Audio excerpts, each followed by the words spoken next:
नमस्कार, मैं ललित प्रजापति और टीएमसी की जो कला है अब वो आम हो चली है। ख़ास तौर पर जो पूरा ध्यान है वो खींच रही हैं, मेरे दिल में है काबा आँखों में मदीना, क्या हुआ तेरा वादा, ये दिल तुम बिन कहीं लगता नहीं। अपने जनसंपर्क के दौरान सायोनी घोष ने इन्हीं सब गानों का इस्तेमाल किया। तो क्या उनका दिल कहीं और लग गया है, ये भी आज जानने की कोशिश कर लेते हैं। और इस मामले में अपडेट क्या है? अपडेट ये है, तृणमूल में अंदरूनी कलह और ज़्यादा बढ़ गई है और करीब करीब ये 24 सांसद इस तरह से हो जाते हैं। सायोनी घोष, माला रॉय, ऐसे 20 बागी जो टीएमसी सांसद हैं जिन्हें बागी बताया जा रहा है, वो सब दिल्ली पहुंच गए हैं। लोकसभा स्पीकर से मुलाकात का उनका वक्त है और 15 तारीख मुलाकात की तारीख बताई जा रही है। जो बागी सांसद हैं जगदीश वर्मा बसुनिया, उनके मुताबिक इन दोनों को लोकसभा स्पीकर से मुलाकात के लिए 15 जून की तारीख दे दी गई है। तो सायोनी घोष, माला रॉय भी पहुंच गई हैं। ऐसे करीब 20 सांसद हैं जो दावा किया जा रहा था। हालांकि वो सिग्नेचर वाली बात, जो लेटर वाली बात है, पहले कहा गया कि ऐसा कोई लेटर मिला नहीं है। ये वो लोग बोल रहे थे जो अभी भी ममता बनर्जी के साथ हैं। हालांकि बाद में वो लेटर इस तरह का एक पब्लिक डोमेन में आया भी था। तो कुल जमा ये कि संगठन पर अपनी पकड़ मजबूत करने के इरादे से जो टीएमसी है उसने अभी कई बड़े परिवर्तन किए। वो परिवर्तन जान लीजिए। सांसद सायोनी घोष को पार्टी की युवा इकाई के अध्यक्ष पद से हटा दिया गया है। इन्हीं का मैंने जिक्र किया अभी, ये दिल तुम बिन कहीं लगता नहीं और क्या हुआ तेरा वादा। इसकी पैरोडीज वो गाती थी और सबसे ज़्यादा चर्चित रही हैं वो। पश्चिम बंगाल चुनाव जो हाल ही में संपन्न हुए, उसमें सबसे ज़्यादा चर्चित नाम कोई है तो सायोनी घोष का रहा है। तो वो यूथ विंग की वो अध्यक्ष थी, उन्हें हटा दिया गया है। अर्नब बनर्जी को बनाया गया है। सायोनी घोष, माला रॉय, ऐसे जो टीएमसी के सांसद दिल्ली पहुंच गए हैं। बागी सांसद लोकसभा स्पीकर से मुलाकात करेंगे और ओम बिरला से उनकी मुलाकात होने वाली है। 15 जून की तारीख, अभी तक जो जानकारी लगी 15 जून की तारीख दी गई है। दिल्ली एयरपोर्ट जब सायोनी घोष पहुंची तो उनसे बार बार सवाल किया गया। उन्होंने कहा कि मैं अभी कुछ नहीं कहूँगी और सही समय आने पर ही बोलूँगी। ये जवाब उनकी तरफ से दिया गया है। अब उनके सही वक्त पर वो क्या बातें बोलती हैं, वाकई ये दिल तुम बिन कहीं लगता नहीं, उनका दिल कहीं और लगेगा, नहीं लगेगा।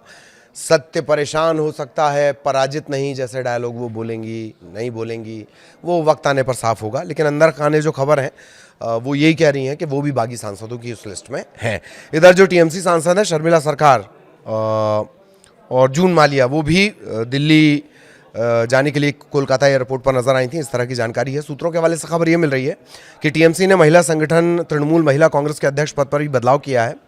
कोलकाता दक्षिण से जो सांसद हैं माला रॉय, उनकी जगह नदिया जिले के कलीगंज से विधायक अलीफा अहमद को इसकी जिम्मेदारी दे दी गई है। ये जिम्मेदारियां बदली हैं। सायोनी घोष और माला रॉय दोनों का कौन तृणमूल सांसदों का हिस्सा माना जा रहा है जो बगावत पर उतारू हैं, पार्टी के खिलाफ जिन्होंने मोर्चा खोल लिया है। तो टीएमसी में जो उथल पुथल चल रही है, एक तरह से भगदड़ जिसे शब्द आप कहते हैं, उसके बीच ओम बिरला से को एक पत्र सौंपा गया है और जो सिटिंग अरेंजमेंट है उसमें कहा जा रहा है कि वो टीएमसी से अलग उनका सिटिंग अरेंजमेंट कर दिया जाए लोकसभा में। और ये भी कहा जा रहा है कि एक बार ये पूरा जब घटनाक्रम हो जाएगा तो असली टीएमसी का दावा भी किया जाएगा। असली टीएमसी का दावा करने के साथ साथ एनडीए में शामिल होने की बात इनके कही जा रही है, बीजेपी में शामिल होने की बात कही जा रही है।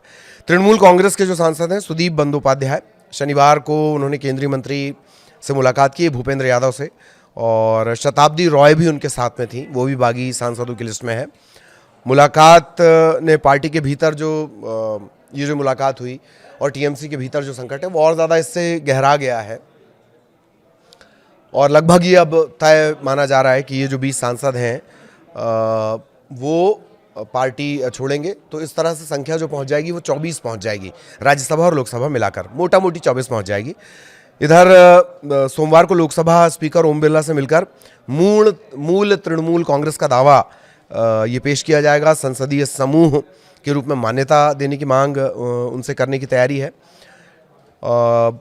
कोलकाता में जो टीएमसी के नेता हैं, अभी भी पार्टी अध्यक्ष ममता बनर्जी के प्रति जिनकी आस्था है, उन्होंने बड़ा हमला बोला है और 20 सांसद हैं जिन्होंने ये मोर्चा खोला था। जगदीश चंद्र हैं, बागी सांसद हैं ये भी, जगदीश चंद्र बसुनिया जिनका नाम है। 19 लोकसभा सदस्य बागी गुट का समर्थन कर रहे हैं उनके मुताबिक, यानी 20 संख्या हो जाती है। और काकोली घोष दस्तीदार वो झंडा शुरुआत से बुलंद कर रही हैं। एनडीए को ये अपना समर्थन, बीजेपी अलायंस एनडीए को समर्थन दिया जाएगा। लोकसभा सांसद जो हैं कोलकाता उत्तर सीट से बंदोपाध्याय, वो वरिष्ठ सांसदों में से एक आते हैं। जैसे शेखर राज्यसभा में थे, वो वरिष्ठ थे, उनमें से एक हैं। और कुणाल घोष, तृणमूल कांग्रेस के जो प्रवक्ता है कुणाल घोष, उन्होंने कहा है कि कोलकाता उत्तर के सांसद की सत्ता और पद की लालसा के कारण तृणमूल कांग्रेस ने कई महत्वपूर्ण नेताओं को बीजेपी के हाथों खो दिया। बंदोपाध्याय क्यों नाराज हैं? बंदोपाध्याय का कहना है कि वो बहुत आहत हैं। सौगत रॉय का भी एक रिएक्शन आया, टीएमसी में ही वो अभी हैं, और बंदोपाध्याय के कदम से वो बहुत दुखी हुए। उन्होंने कहा भी 3-4 दिन पहले ही बात हुई थी, तब उन्होंने कहा था कि वो कहीं नहीं जा रहे हैं, और ये भी कहा कि अगर वो कुछ करेंगे तो हम साथ में करेंगे। इस तरह की बातें उन्होंने कही हैं। ऑपरेशन लोटस नाम का जिक्र उन्होंने किया है। यादव के आवास पर चले गए पश्चिम बंगाल में ऑपरेशन लोटस, यानी टीएमसी को तोड़ने के जो कथित राजनीतिक प्रयास हैं उसके प्रभारी भूपेंद्र यादव, ये बात कही है कि सौगत रॉय ने कही है। कल्याण बनर्जी ने कहा है कई लोग पहले भी छोड़ चुके हैं, सुदीप दा भी चले गए, इससे बड़ी बात क्या है? कुछ नहीं। जबकि ये लोग चुनाव लड़ेंगे तो जनता इन्हें सबक सिखाएगी। अब तमाम तरह की बातें आ रही हैं। सागरिका घोष टीएमसी से राज्यसभा में है संभवतः। सागरिका घोष का भी रिएक्शन आया है, वो भी हम आपको सुनवाने की कोशिश करेंगे, क्या कुछ उन्होंने कहा है। मैं बोल दूंगी जो कहना है मुझे। क्या कुछ कहना चाहते हैं? अभी कुछ नहीं कहना है, जब बोलने का वक्त आएगा तब कह देंगे। बागी विधायकों में शामिल हो गई हैं? सब पता चलेगा आप लोगों को, आप लोगों को पता चलेगा जब वक्त आएगा। देखिए, आपको मैं आपको जवाब नहीं दूंगी, मैं जवाब सिर्फ अपने क्षेत्र के लोगों को। लोग आपकी बात सुन रहे हैं सयानी जी, ये आवाज आपके लोगों तक पहुंच रही है, क्या कुछ आप बताएंगे? आवाज आगे भी पहुंचेगी। तो इस तरह से ये संख्या अब 24 के आसपास पहुंचती है। राज्यसभा सांसद जो सुष्मिता देव हैं, उन्होंने भी छोड़ा, व्यक्तिगत कारण बताए। पार्टी छोड़ने के बाद फिर असम के मुख्यमंत्री से उन्होंने मुलाकात भी कर ली है। जो राज्यसभा के सांसद हैं शेखर, वरिष्ठ सांसद थे, वो भी, उन्होंने भी कहा, अभी अभी हाल फिलहाल में उन्होंने ममता बनर्जी के पोस्ट को रिट्वीट किया था, लेकिन छोड़ने के बाद उन्होंने कहा कि वो 15 साल के इस अराजक शासन से बहुत तंग आ गए थे, परेशान थे बहुत।